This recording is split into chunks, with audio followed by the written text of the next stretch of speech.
Hello students, welcome to my channel practice सही yoga maths. आज हम इस वीडियो में क्लास 9 गणिता मंजरी का chapter 6 measuring space perimeter and area की एक्सरसाइज 6.3 कवर करेंगे। ये exercise area of a sector, area of a segment, area of a circle इसके ऊपर बेस्ड है। तो स्टार्ट करते हैं। Unless stated otherwise use the approximation 22/7 for pi. Find the area of a sector of a circle with radius 7 centimeters if the angle of the sector is 60 degrees। वो कह रहा है कि एक हमने ये जो सेक्टर बनाया है यहाँ पे, ये सेंटर है ओ, ये ए बी एक आर्क ली है, तो ओ ए और ओ बी हमने ज्वाइन किया है, तो ये क्या बन गया है, एक सेक्टर बन गया है। ये रेडियस क्या है 7 सेंटीमीटर्स और यहाँ पे एंगल क्या है सेक्टर का 60 डिग्रीज है, और हमने ये जो सेक्टर है इसका हमने एरिया निकालना है।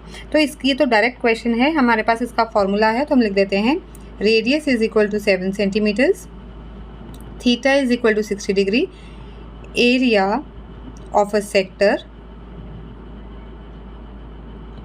is equal to theta upon 360 degrees into pi r square। तो ये फॉर्मूला जब हमने इंट्रोडक्शन की थी उसमें मैंने बताया था कि ये फॉर्मूला होता है एरिया ऑफ अ सेक्टर का। यहाँ पे थीटा की वैल्यू दी हुई है हमें 60 डिग्रीज अपॉन 360, और पाई की वैल्यू उन्होंने हमें दी है 22/7, और r है हमारा 7। ठीक है, तो यहाँ से 60 1 60, 60 6 360 होता है, 7 1 7, 7 1 7, 2 3 6 और ये 2 11 22 आ गया है हमारे पास।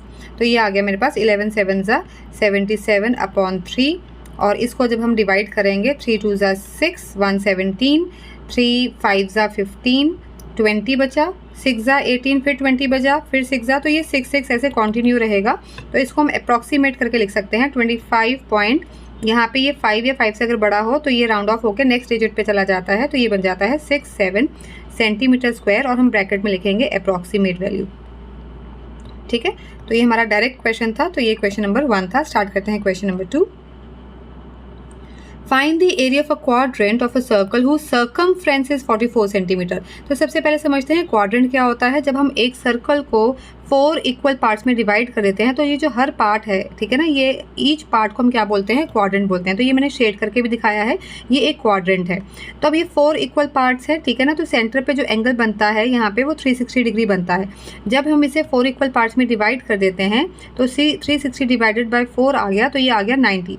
तो जो क्वाड्रेंट में एंगल बनता है वो कितना बनता है, 90 डिग्री का बनता है। ठीक है, वैसे भी ये सर्कल का कितना हिस्सा है, 1/4 पार्ट है। तो एरिया ऑफ अ सेक्टर हम लगा सकते हैं 1/4 पाई r स्क्वायर, या फिर जो हमारे पास फॉर्मूला है theta upon 360 into pi are square, वो भी लगा सकते हैं, क्योंकि जब थीटा हमारा 90 है तो 90 अपॉन जब 360 लिखेंगे तो भी हमारे पास क्या आ जाएगा, 1/4 पाई आर स्क्वायर आ जाएगा, क्योंकि 90 1 90, 94 360। तो हम चाहे ये थीटा से फॉर्मूला एरिया निकालें या डायरेक्ट हम 1/4 पाई आर स्क्वायर लगा लें, दोनों ही ठीक है। ठीक है, तो अब हमें क्या गिवन है, हमें सर्कमफ्रेंस गिवन है, हमें रेडियस तो पता नहीं है, हमें सर्कमफ्रेंस गिवन है सर्कल का। तो सर्कमफ्रेंस का मतलब होता है 2 पाई आर। 2 पाई आर से हम सबसे पहले क्या निकालेंगे, रेडियस निकालेंगे, और फिर हम एरिया ऑफ क्वाड्रेंट निकालेंगे। तो इसे इरेज कर देते हैं।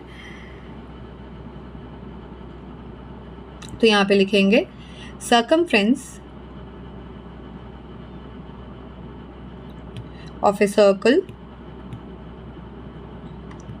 is equal to 44 centimeters. So 2 pi r is equal to 44. 2 into 22/7 into r is equal to 44। अब हम उधर शिफ्ट कर देंगे, ये 7 ऊपर चला जाएगा, और ये 2 into 22 बनता है 44, तो ये वैसे 2 into 22 ही लिख देते हैं, ये आ जाएगा डिनोमिनेटर में। सो 22 1 22, 22 2 44, 2 1 2, 2 1 2, तो मेरे पास r की वैल्यू क्या आ गई, यहाँ पे 7 सेंटीमीटर्स आ गई।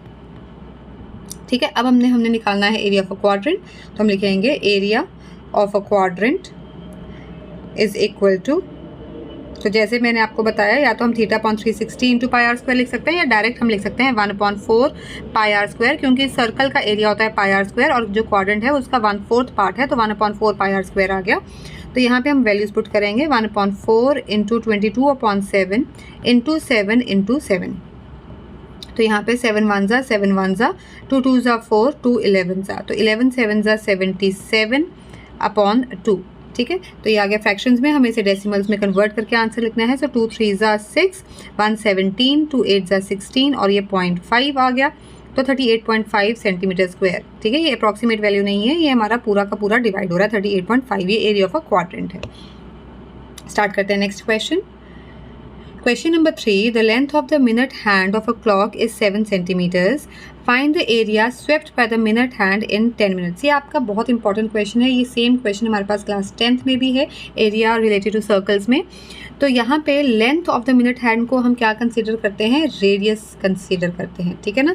तो मैंने आपको एक एग्जांपल दिया है कि सपोज ये हमारी आर हैंड है और ये हमारी मिनट हैंड है। वो बोल रहे हैं कि 10 मिनट्स में हमने जितना एरिया स्वेप्ट होता है वो हमने एरिया निकालना है। ठीक है, सपोज ये यहाँ पे इस वक्त 12 पे है, तो 10 मिनट्स में यहाँ कहाँ पे आ जाएगी, ये आ जाएगी 10 मिनट्स में 2 पे आ जाएगी। ठीक है, तो इसका मतलब इसने कितना एरिया जो है वो कवर किया है, इसने कवर किया है ये वाला एरिया।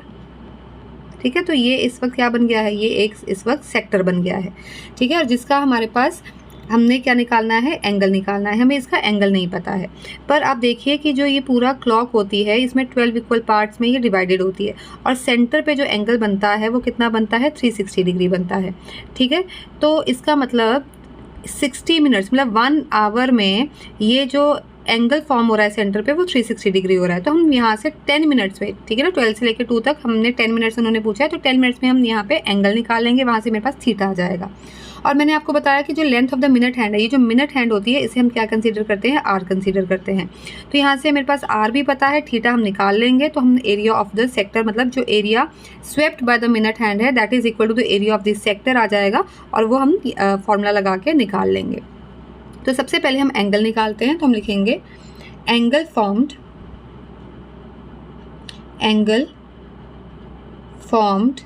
एट द सेंटर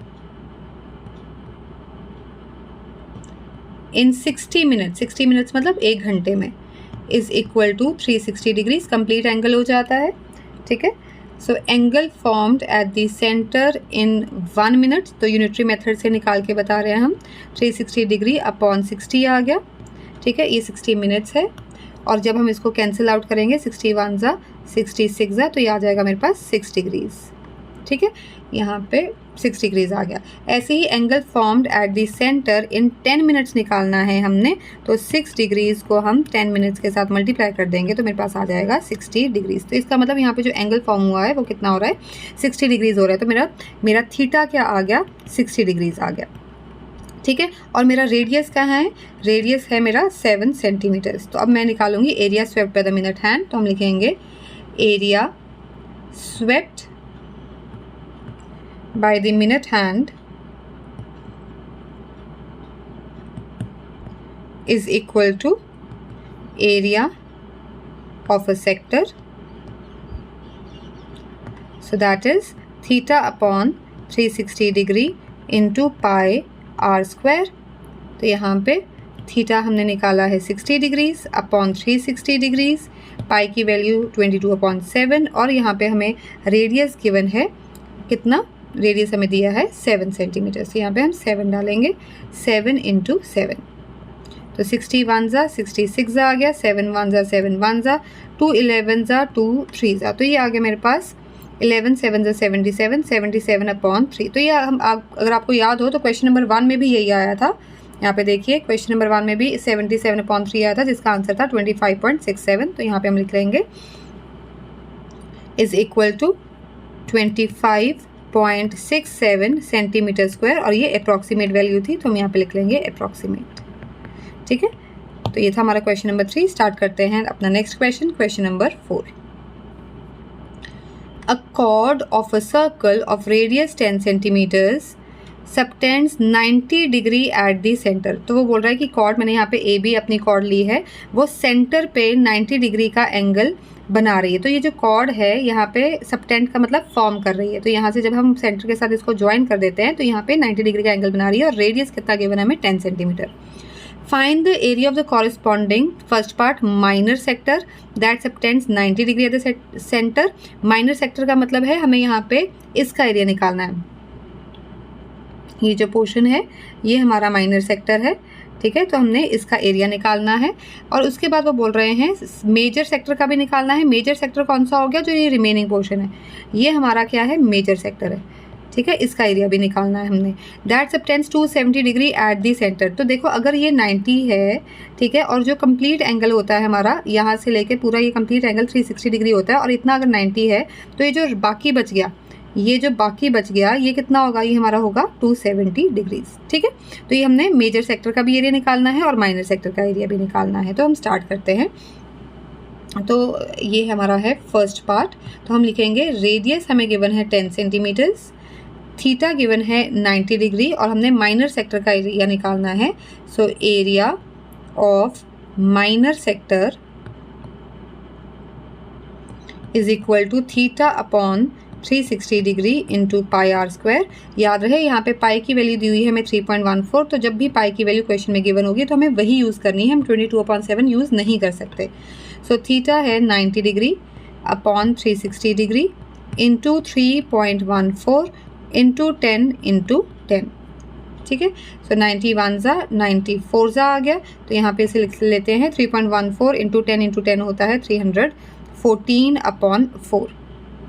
ठीक है, जब हम इसको डिवाइड करेंगे 4 7 ज़ा 28, 34 आ गया, 4 8 ज़ा 32, 20 आ जाएगा और ये आ जाएगा 0.5। तो ये पूरा का पूरा डिवाइड होके 78.5 सेंटीमीटर स्क्वायर इस जो ये हमारा माइनर सेक्टर है उसका एरिया आ गया। अब हमने मेजर सेक्टर का एरिया निकालना है। देखो 2 मेथड होते हैं मेजर सेक्टर के एरिया निकालने के। एक तो पूरे सर्कल में से, ठीक है ना, एरिया ऑफ सर्कल में से हम अगर माइनर सेक्टर का एरिया सब्ट्रैक्ट कर दें तो हमारे पास मेजर सेक्टर का एरिया आ जाएगा। ठीक है ना, एक तो ये वाला मेथड है, या फिर हम डायरेक्ट यहाँ पे जो हमें एंगल है, जो हमारा मेजर सेक्टर का एंगल है 270 डिग्री, वो यूज़ करके इसी फॉर्मूले में पुट करेंगे और वो यूज़ करके हम आंसर निकाल देंगे। तो अब हम ये वाला मेथड यूज़ कर रहे हैं जहाँ पे हम एंगल यूज़ कर रहे हैं 270 डिग्रीज।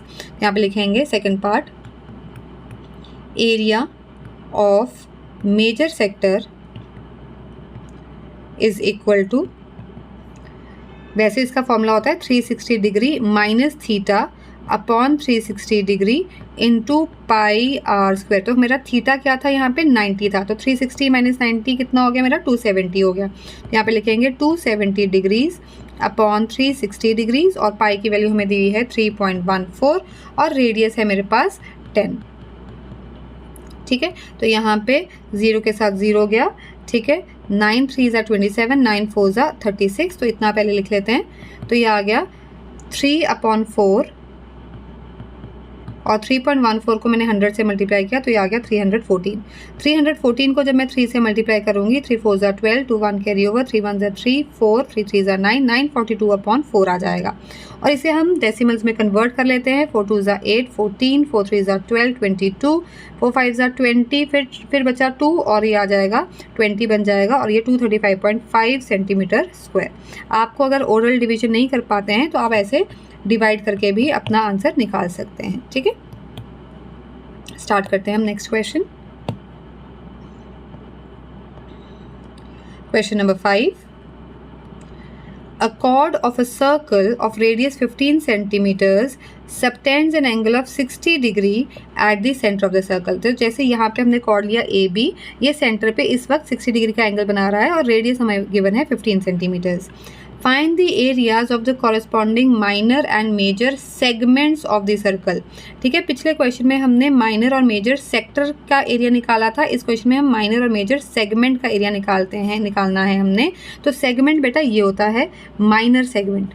अगर हम माइनर सेगमेंट की बात करें तो ये मेरा माइनर सेगमेंट है, थोड़ा सा डार्क करके दिखाते हैं, ये मेरा माइनर सेगमेंट है। ठीक है ना, जो कॉर्ड और आर्क के बीच का जो पोर्शन होता है उसे हम सेगमेंट बोलते हैं, और जो स्मॉल पोर्शन होता है उसे माइनर सेगमेंट बोलते हैं, और जो बाकी ये बच गया, ठीक है ना, ये बाकी जो सारा पोर्शन जो ये बच गया है इसे हम कहते हैं मेजर सेगमेंट। ठीक है, तो सबसे पहले अगर हमने माइनर सेगमेंट का एरिया निकालना है तो वो कैसे निकालेंगे, हम ये जो सेक्टर है, ठीक है ना, ये जो सेक्टर है पहले हम इसका एरिया निकालेंगे, उसमें से ट्राइंगल का एरिया को क्या कर देंगे, सब्ट्रैक्ट कर देंगे, तो उससे मेरे पास माइनर सेगमेंट का एरिया आ जाएगा।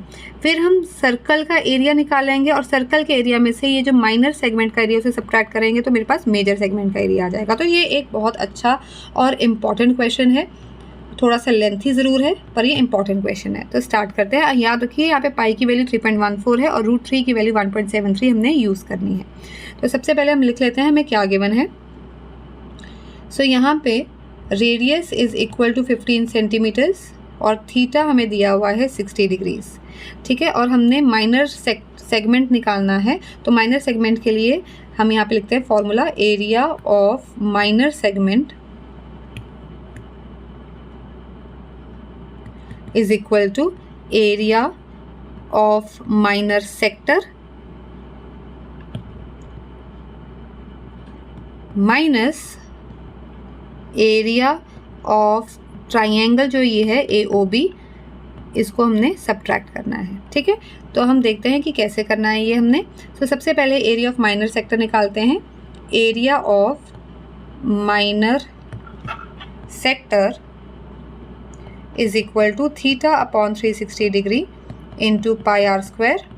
सो थीटा हमें गिवन है 60 डिग्रीज, 60 अपॉन 360, पाई की वैल्यू उन्होंने बोला है 3.14 लेना है और रेडियस है 15, ठीक है। तो अब हम कैंसिलेशन कर देते हैं, 61 ज़ा 66 ज़ा, यहाँ पे आ जाएगा। यहाँ पे हम इसे ऐसे ही छोड़ रहे हैं, वो मैं आपको बताऊंगी कि हम इसे ऐसे ही क्यों छोड़ रहे हैं, क्योंकि आगे जाके हम 15 को कॉमन लेने वाले हैं, इसलिए हम इसको अभी तक यहाँ पे ही छोड़ेंगे।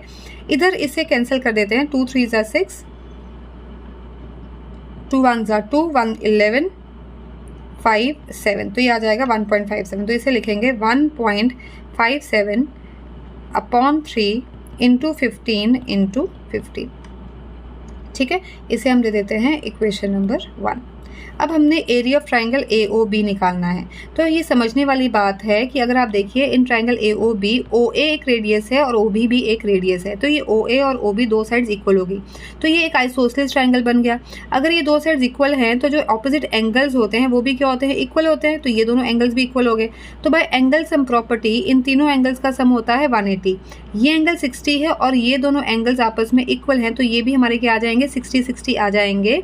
तो इसका मतलब तीनों ही एंगल्स क्या आ गए, 60 डिग्री हो गए। और वो ट्राइंगल जिसके तीनों एंगल 60 डिग्री होते हैं वो क्या होती है, इक्विलेटरल ट्राइंगल होती है, ठीक है। तो AOB को हम प्रूव कर देंगे कि वो एक इक्विलेटरल ट्राइंगल है। और उसका एरिया कैसे निकालेंगे, उसके पास हमारा फॉर्मूला होता है √3/4 A²। ये क्या है, हमारा साइड है और साइड इस वक्त क्या है, रेडियस के इक्वल है, विच इज़ 15 सेंटीमीटर्स, ठीक है। तो ये सब हम लिख लेते हैं। तो हम यहाँ पे लिखेंगे in triangle AOB, OA is equal to OB, radii of the same circle, which implies angle B is equal to angle A, angles opposite to equal sides of a triangle are equal, ठीक है। तो इनको हम मान लेते हैं, suppose इसको मैंने मान लिया x, ठीक है, से। तो now angle A plus angle O plus angle B is equal to 180 degree angle sum property, ठीक है। एंगल O हमारे पास है 60 डिग्री और A और B को हमने मान लिया x, तो x plus 60 degree plus x is equal to 180 degree. तो ये आ गया 2x और 60 उधर जाके माइनस हो जाएगा, तो ये आ जाएगा 120 डिग्री और यहाँ से x की वैल्यू आ जाएगी 60 डिग्री हमारे पास, ठीक है। अगर x 60 है तो इसका मतलब therefore angle A angle B भी क्या आ गया मेरे पास, 60 डिग्री आ गया और एंगल O ऑलरेडी 60 डिग्री था, which implies that triangle AOB is an equilateral triangle, ठीक है। तो इक्विलेटरल ट्राइंगल का एरिया क्या होता है, area of an equilateral triangle is, so therefore area of equilateral triangle AOB is equal to √3/4 side square. और इस वक्त जो साइड है वो हमारी रेडियस के इक्वल है, तो ये आ जाएगा √3 की वैल्यू उन्होंने बोली है 1.73 यूज़ करनी है अपॉन 4, और हमारे जो साइड है जो रेडियस है वो हमें गिवन है 15, सो 15 इंटू 15, ठीक है। इसे हम दे देते हैं इक्वेशन नंबर 2। तो ये इक्वेशन नंबर 1 और इक्वेशन नंबर 2 और इक्वेशन नंबर 1 जो है वो यहाँ पे जो हमने ये फॉर्मूला लिखा था इसमें हम क्या करने लगे हैं, सब्स्टिट्यूट करने लगे हैं, ठीक है। तो हम यहाँ पे लिखेंगे therefore area of minor segment is equal to area of minor sector पहले पुट करेंगे, तो वो क्या था 1.57/3 इंटू 15, ठीक है, जो कि 225 होता है। तो आप 225 भी लिख सकते हैं यहाँ पे, तो 225 लिख लेते हैं,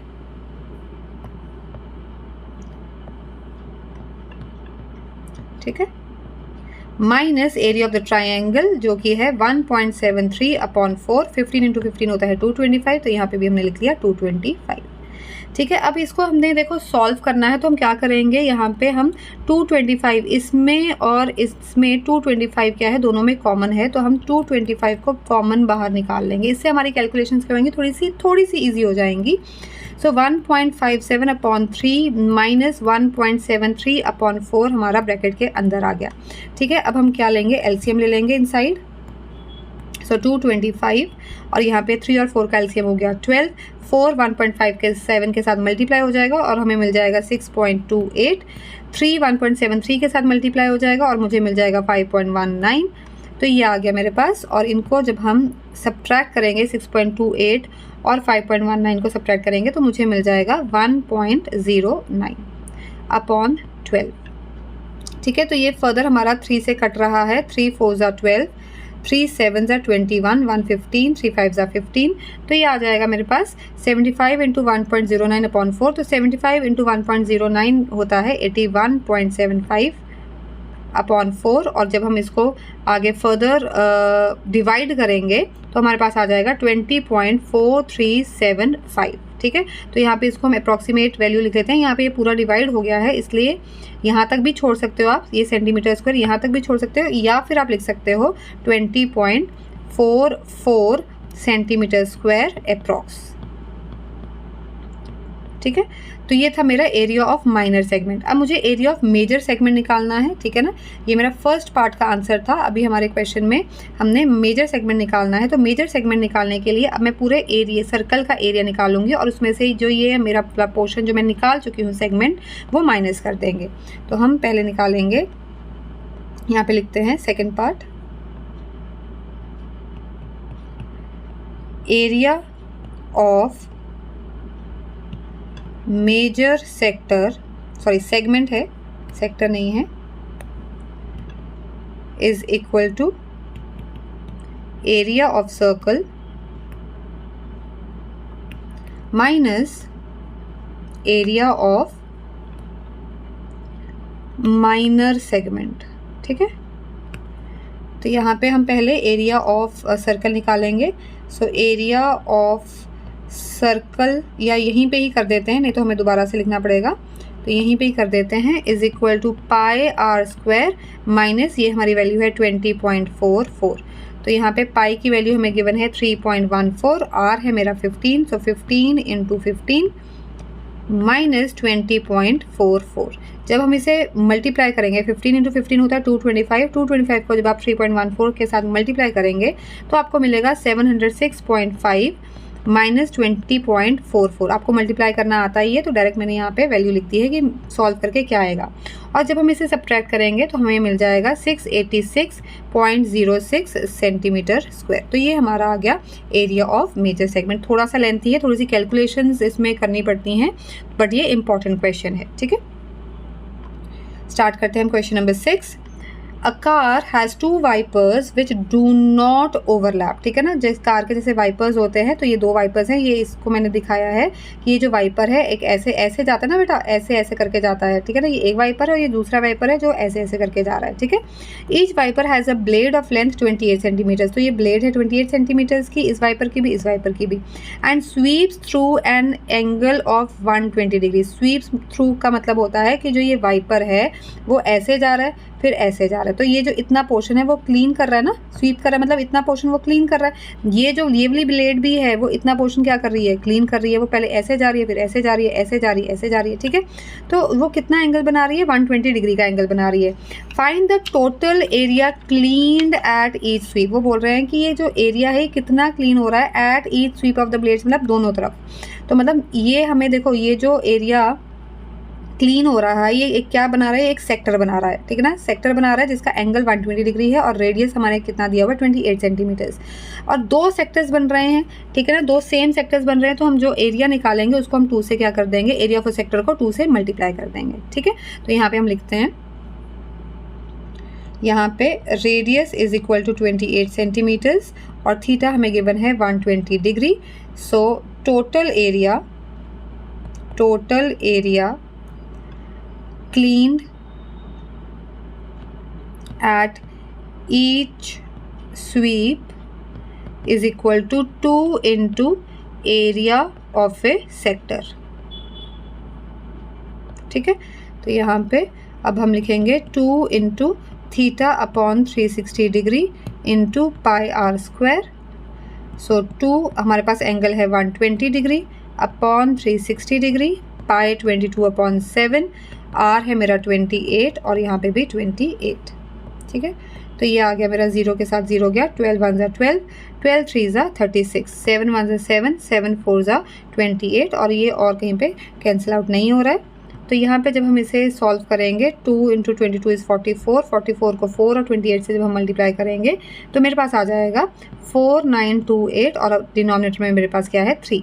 तो इसे हम डिवाइड करेंगे तो मेरे पास आएगा 3 1 3, 119, 3 6 18, 112, 3 4 12, 8 बचा तो 3 2 6, 20 आया तो 6 18 फिर 20 आया। तो ये ऐसे चलेगा, तो इसको हम अप्रॉक्सीमेट करके लिख देंगे 1642.67 सेंटीमीटर स्क्वायर अप्रॉक्सीमेट वैल्यू है ये, तो अप्रॉक्स ज़रूर लिखना है।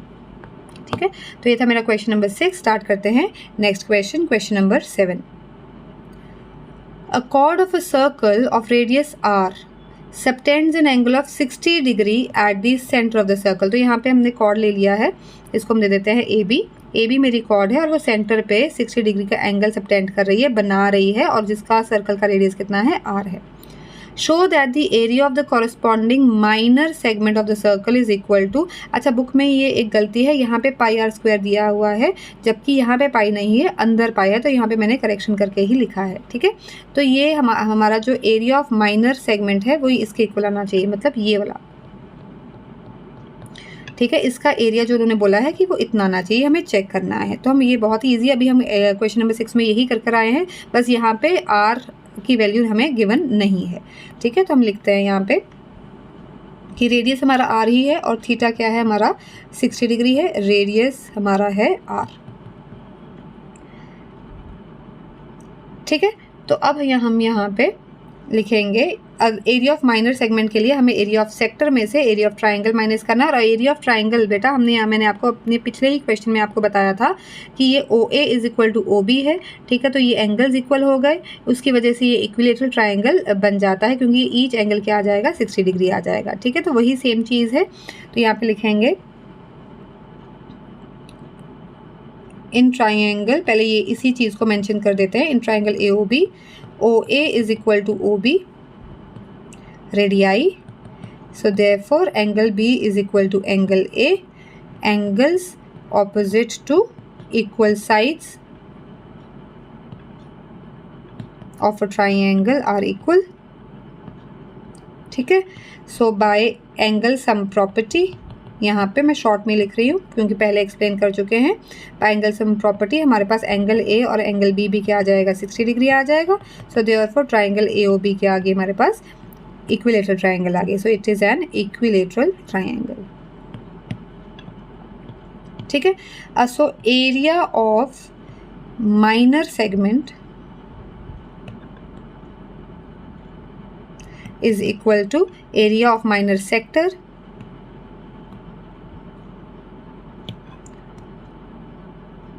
Minus area of triangle A O B.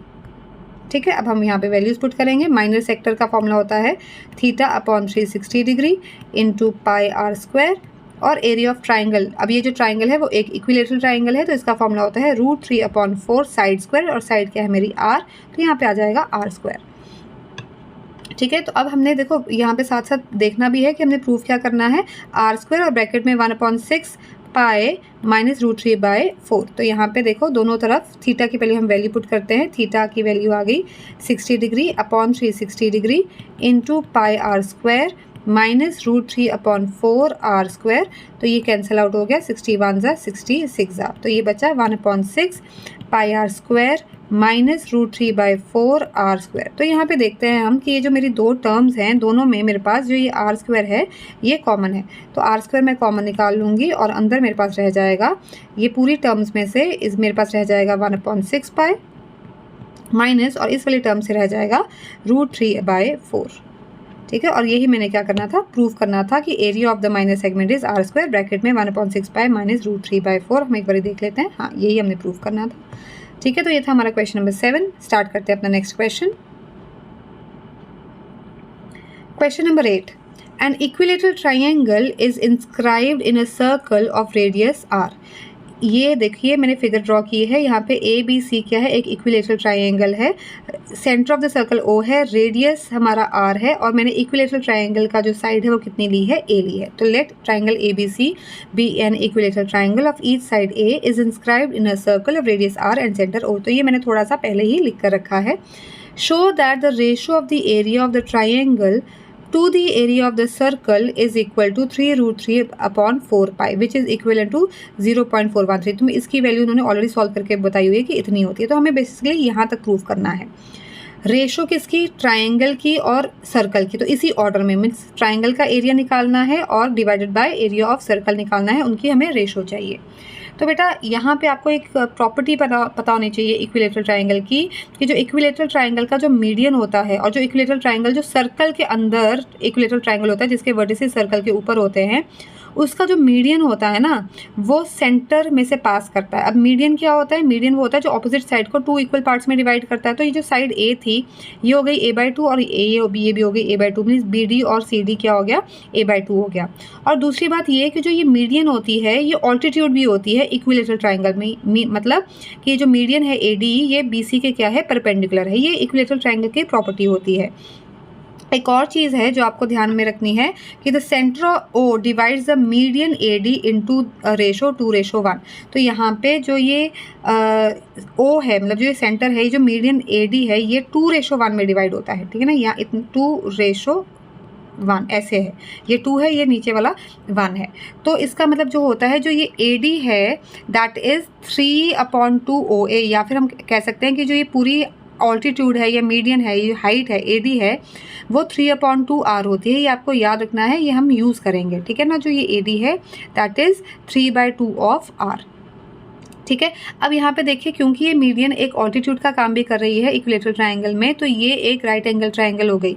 ये साइड ए है और इतना पोर्शन क्या है, a/2 है। तो हम यहाँ पे क्या लगाएंगे, पाइथागोरस थ्योरम लगाएंगे। तो AB² is equal to BD² plus AD², ठीक है। तो यहाँ से हम AD की वैल्यू निकालेंगे। सो AD² जो है ये BD² इधर जाके माइनस हो जाएगा। अब AB कितना है, मेरा A है, तो यहाँ पे हमने A पुट किया, A² आ गया ये मेरे पास, ये इरेज हो गया था, AB² आ गया मेरे पास A², और BD की वैल्यू है मेरे पास a/2, तो ये a/2 में हमने पुट कर दी, होल स्क्वायर आ गया। तो ये a²/4 आ गया। जब हम सब्ट्रैक्ट करेंगे, यहाँ पे LCM लेके आप सब्ट्रैक्ट कर सकते हैं, 4a² - a², 3a²/4 आ गया। और AD की वैल्यू आ जाएगी स्क्वायर रूट ऑफ 3a²/4। तो यहाँ पे a² का स्क्वायर रूट a बचा है, 4 का स्क्वायर रूट 2 होता है, और 3 का स्क्वायर रूट √3 ही रह गया। तो यहाँ से जो मेरी AD है, जो मेरा ये ऑल्टीट्यूड है, वो √3a/2 आ गया। और पहले मैंने आपको बताया कि जो AD होता है वो 3/2 R होता है, ठीक है। तो अब हम इन दोनों को क्या करेंगे, इक्वेट कर देंगे। सो हम यहाँ पे लिखेंगे आगे, from 1 and 2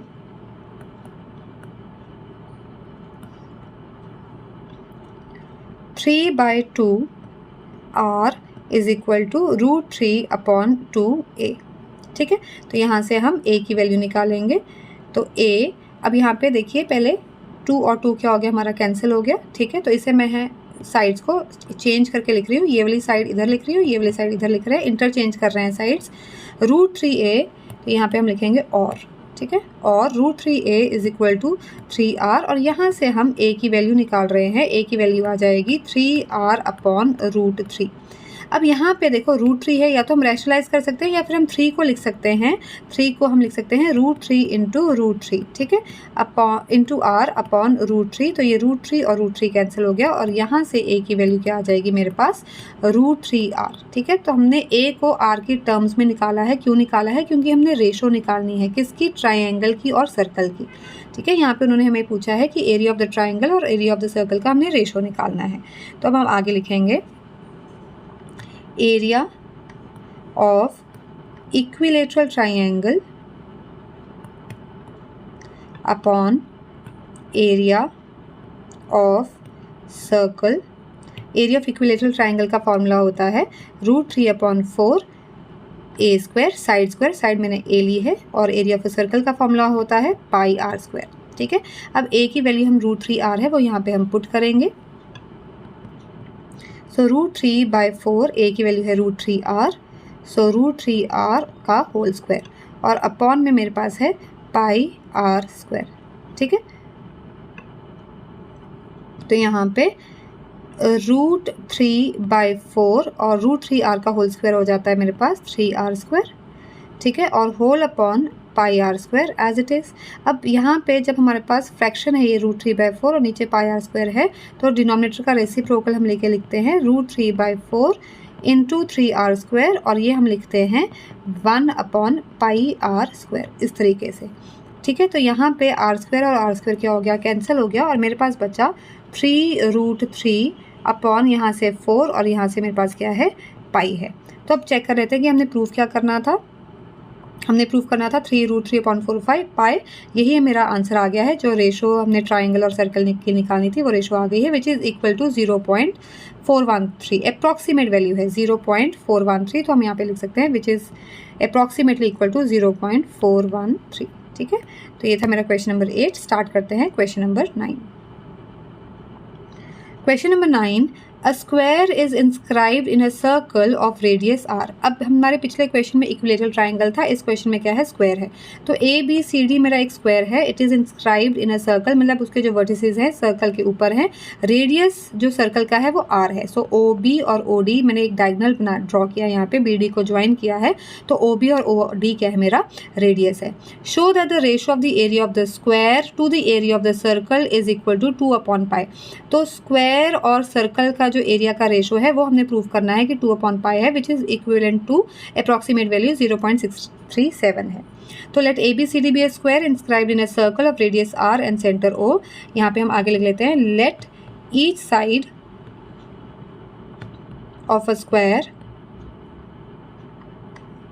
is equal to a units. ठीक है, तो सबसे पहले हम यहाँ पे क्या करेंगे कि इसकी वैल्यू निकालेंगे ए की इन टर्म्स ऑफ आर। तो इन टर्म्स ऑफ आर यहाँ पे हम पहले लिख देते हैं ज्वाइन बी डी, मैंने डायगोनल को ज्वाइन किया है। तो हमें पता है कि each angle of a square is 90 degree. We know, यहाँ पे लिख देते हैं each angle of a square is 90 degree. So in right angled triangle BAD by Pythagoras theorem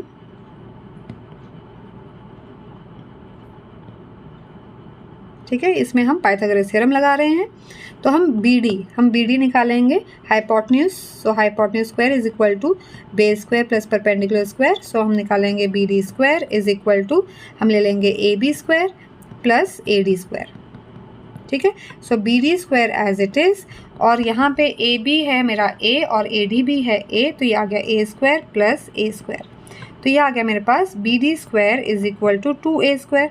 तो यहाँ से मेरे पास BD की वैल्यू आ जाएगी √2A स्क्वायर, या फिर मैं कह सकती हूँ BD इज इक्वल टू √2 और A स्क्वायर का स्क्वायर रूट हो जाएगा A। अब जो ये BD है वो यहाँ पे देखिए R प्लस R है, वो एक डायमीटर है। ठीक है ना, तो R प्लस R क्या हो गया, मेरा 2R हो गया। तो ये 2R is equal to √2A। ठीक है, यहाँ से हम क्या करेंगे, A की वैल्यू निकालेंगे इन टर्म्स ऑफ R, जैसे हमने पिछले क्वेश्चन में किया था। तो यहाँ पे लिखेंगे और A is equal to 2R upon √2। इसे हम और कैसे लिख सकते हैं, जैसे 2 को हम लिख सकते हैं √2 इंटू √2 इंटू R अपॉन √2। तो ये एक √2 क्या हो गया, कैंसिल हो गया। तो यहाँ से मेरे पास A की वैल्यू आ जाएगी √2R। ठीक है, तो हमने जो साइड है स्क्वायर की उसको R के टर्म्स में निकाल लिया। अब हम रेशो निकालेंगे। तो हमने रेशो निकालना है area of square upon area of circle का, हमने रेशियो निकालना है area of circle. Is equal to area of square होता है साइड स्क्वायर, तो side into side, so a into a square हो गया, और एरिया ऑफ सर्कल होता है पाई आर स्क्वायर। इसकी हम वैल्यू पुट करेंगे, तो ए की वैल्यू है √2r, तो √2r का होल स्क्वायर हो गया अपॉन पाई आर स्क्वायर हो गया। अब √2r का होल स्क्वायर होता है 2r स्क्वायर, और ये आ गया पाई आर स्क्वायर। तो आप देख सकते हैं r स्क्वायर दोनों तरफ क्या हो गया, कैंसिल, और मेरा पास जो रेशो आ गई है वो 2/पाई आ गई है, 2:पाई आ गई है। तो 2/पाई की वैल्यू जो उन्होंने बोली है अप्रॉक्सीमेट 0.637 है, तो वो हम ऐसे ही यहाँ पे लिख लेंगे 0.637। ठीक है, तो ये हमारा क्वेश्चन नंबर 9 था। स्टार्ट करते हैं question number 10। Question number 10, a hexagon is inscribed in a circle of radius r। अब इक्विलेटरल ट्राइंगल हो गया, स्क्वायर हो गया, अब हम क्या कर रहे हैं, हेक्सागन की टर्न है। हेक्सागन को हमने एक सर्कल के अंदर इंस्क्राइब किया है जिसका रेडियस क्या है r। तो ये ABCDEF मेरा क्या है, हेक्सागन है, इसको हम रेगुलर हेक्सागन ही मानेंगे। Inscribed in a circle of radius r, centre O। Show that the ratio of the area of the hexagon to the area of the circle is equal to 3√3/2 पाई। तो यहाँ पे hexagon और circle के area के ratio निकालना है, prove करना है कि वो इतना आ रहा है। Can you see why the answer is exactly twice the answer to question number 8। तो ये हमने चेक भी करना है कि जो ये वाला आंसर आ रहा है, जो क्वेश्चन नंबर 8 में आंसर आया था, उसका एग्जैक्टली डबल है, तो वो ऐसा क्यों है। ठीक है, तो यहाँ पे पहले हम देखते हैं कि अगर मैंने यहाँ पे सेंटर को सभी वर्टिसेस के साथ ज्वाइन किया, तो आप देख सकते हैं कि मेरे पास यहाँ पे 6 ट्राइंगल्स बन रही हैं।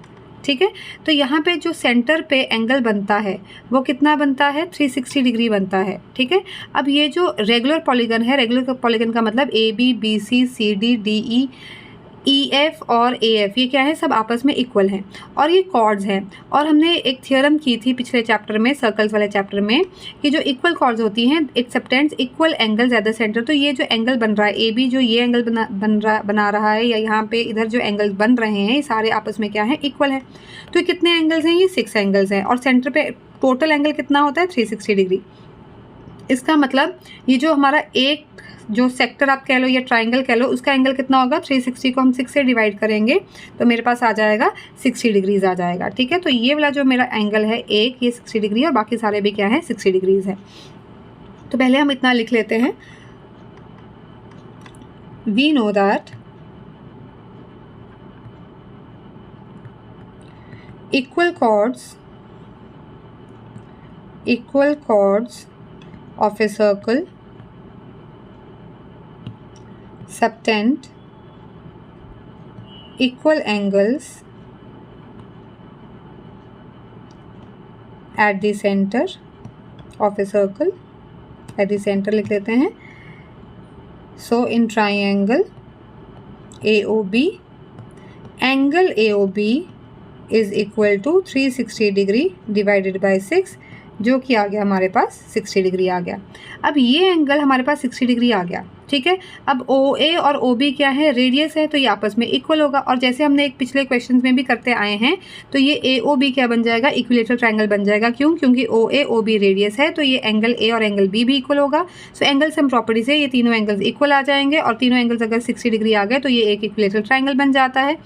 OA OB क्या है, R है, तो मेरा AB भी क्या आ जाएगा, R आ जाएगा। मतलब हेक्सागन की सारी जो साइड्स हैं वो किसके इक्वल आ जाएंगी, R के इक्वल आ जाएंगी। तो हम ये इतना लिख लेते हैं, तो हम लिखेंगे इन ट्राइंगल ऑल्सो, क्योंकि हम इसी ट्राइंगल की बात कर रहे हैं, also OA is equal to OB radii of the same circle, so which implies angle B is equal to angle A, विच हम इसके मान लेते हैं X, और इसका रीज़न वही है, angles opposite to equal sides of a triangle are equal। ठीक है, so by angle sum property, angle A plus angle O plus angle B is 180 degree, तो X plus 60 degree plus x is equal to 180 degree, तो यहाँ से मेरे पास आ जाएगा 2x is equal to 120 degree, तो x आ गया मेरे पास 60 डिग्री। तो यहाँ पे मेरे पास एंगल A एंगल B आ गया 60 डिग्री, तो यहाँ पे तीनों ही एंगल 60 डिग्री के हो गए, तो देयरफॉर हेंस कह देंगे triangle AOB is an equilateral triangle. तो सभी साइड्स उसके क्या हो गए, इक्वल हो गए। ठीक है, सभी साइड्स क्या हो गए, इक्वल हो गए, तो हम लिखेंगे is an equilateral triangle with each side equals to r units. ठीक है, रेडियस का इक्वल हो गया। और ऐसे ही जो सारे बाकी, अगर इस ट्राइंगल की सारी साइड्स आर आ गई हैं तो इसका मतलब each side of the hexagon is equal to R. तो हम यहाँ पे लिखेंगे therefore each side of the hexagon is equal to R. ठीक है, तो अब हम क्या करेंगे, अब हमने रेशो निकालनी है हेक्सागन की और सर्कल की।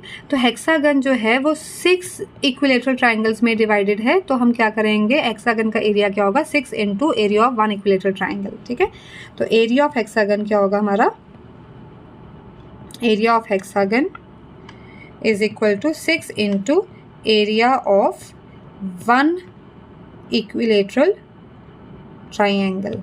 तो वो होता है हमारे पास 6 इंटू √3/4 साइड स्क्वायर, और यहाँ पे साइड क्या है मेरी r, तो ये r स्क्वायर आ गया। तो अब हम यहाँ पे रेशो निकालेंगे। सो एरिया ऑफ हेक्सागन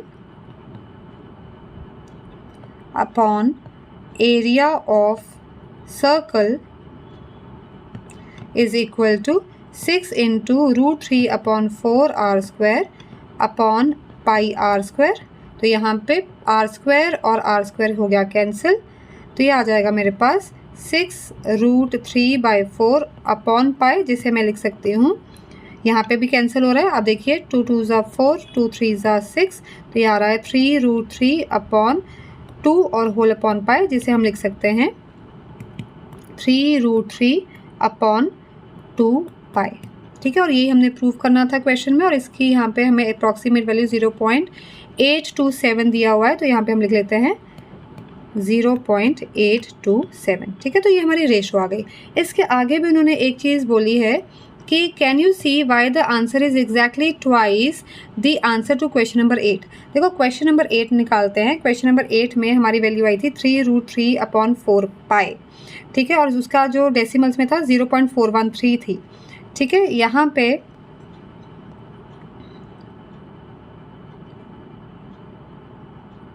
जो वैल्यू आ रही है वो एग्जैक्टली डबल आ रही है। ठीक है ना, 0.413, यहाँ पे इसका ट्वाइस मतलब 0.827 आ रहा है। ठीक है ना, जो यहाँ पे था 3√3/4 पाई, तो जब हमने 2 से मल्टीप्लाई किया तो हमारे पास 2 पाई नीचे रह जाता है। तो ये एग्जैक्टली जो वैल्यू आ रही है, जो आंसर आ रहा है, वो हमारा डबल आ रहा है, और वही ये पूछ रहे हैं कि ऐसा क्यों है। तो जो क्वेश्चन नंबर 8 अगर हमने देखा था तो वहाँ पे एक इक्विलेटरल ट्राइंगल थी। ठीक है ना, और उसको हम 3 हिस्सों में डिवाइड कर सकते हैं। ठीक है, यहाँ पे जो एक हेक्सागन है ये 6 स्मॉल ट्राइंगल्स में जो है डिवाइडेड है, और ये दोनों ही जो चीज़ें हैं, इक्विलेटरल ट्राइंगल भी और जो हेक्सागन है, वो सर्कल के अंदर इंस्क्राइब्ड है, सेम रेडियस आर है। तो इसी वजह से जो हमारा हेक्सागन है वो उसका जो एरिया है वो डबल है as compare to equilateral triangle ने जितना एरिया कवर किया था। ठीक है, तो हम यहाँ पे इसको लिख लेते हैं in question 8 an equilateral triangle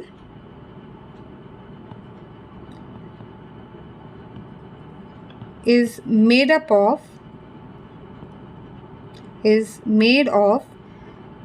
3 such smaller triangles meeting at the center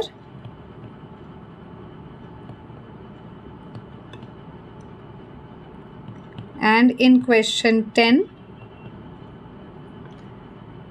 a hexagon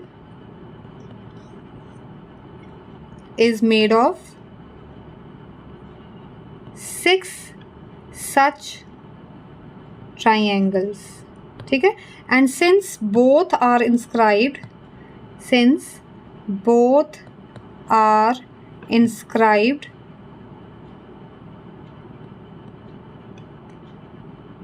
in the same circle of radius r,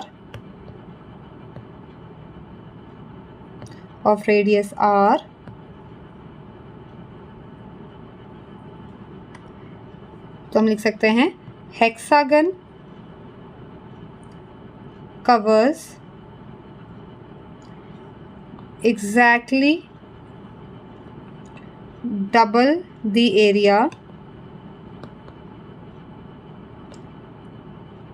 that the inscribed equilateral triangle does। ठीक है, तो ये हम इतना सा इसका जो सेकंड पार्ट का उन्होंने क्वेश्चन पूछा है उसका आंसर इस तरीके से हम लिख सकते हैं। तो इसके साथ हमारी जो ये एक्सरसाइज है 6.3 कंप्लीट होती है। हम अपनी नेक्स्ट वीडियो में मिलेंगे एंड ऑफ चैप्टर एक्सरसाइज के साथ। तो till then bye bye, thank you. Like share and subscribe to my YouTube channel practice yoga maths. Write your valuable feedback in the comment section. Thank you.